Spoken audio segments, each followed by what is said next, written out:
வாழைக்காய் சில்லி எப்படி செய்கிறதுன்னு பார்க்கலாம். ஒரு வாழைக்காவை சின்ன சின்னதாக இப்படி கட் பண்ணி வச்சுட்டு 1 ஸ்பூன் மிளகாத்தூள், 1/4 ஸ்பூன் மஞ்சள் தூள், 1 ஸ்பூன் கார்ன்ஃப்ளவர் மாவு, மிளகுத்தூள் 1/4 ஸ்பூனு,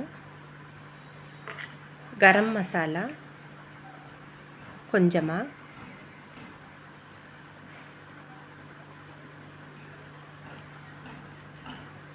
உப்பு கொஞ்சம்,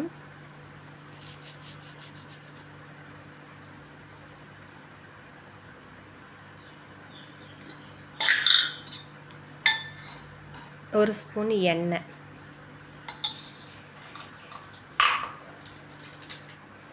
தண்ணி கொஞ்சமாக தெளித்து நல்லா கலந்து வச்சுக்கணும். மசாலா அதில் பிடிக்கிற அளவுக்கு நல்லா கலந்துக்கணும். இந்த மாதிரி கலந்து ஒரு அரை மணி நேரம் ஊற வச்சிடலாம். அரை மணி நேரம் நல்லா ஊற வச்சுட்டு எண்ணெய் சூடானதும் வாழைக்காய் அதில் போட்டு நல்லா பொரிய வச்சுட்டு நல்லா சிம்மில் வச்சு பொரித்து இப்படி எடுத்தோம்னா வாழைக்காய் சில்லி ரெடி.